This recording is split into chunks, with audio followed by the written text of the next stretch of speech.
This is a 1944 VW Kubelwagen built at the behest of Adolf Hitler to act as a reconnaissance vehicle, mainly during World War II. It had a role similar to the U.S. Jeep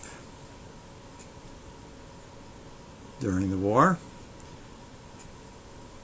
There was some contrast here in that the engine was the air-cooled VW engine, very limited horsepower, as opposed to the U.S. Jeep, which was water-cooled and much higher horsepower.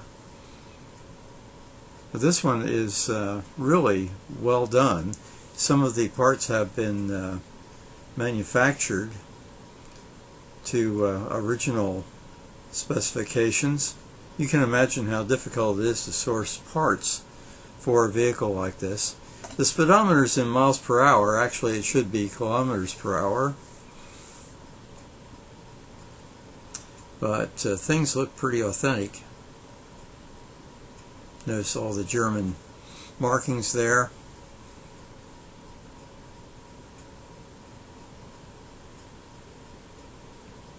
There's the spare fuel tank there on the side. And under the cover there is the air-cooled VW engine. I have a link that I'm going to give you that describes the Kubelwagen in some of its variants. They had quite a few variants, so that was something that I didn't know either. Notice the German license plate.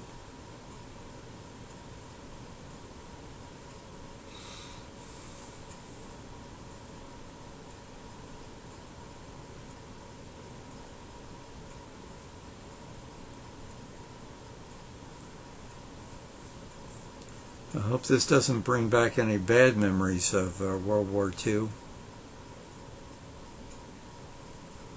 Certainly wartime is not something we really want to remember.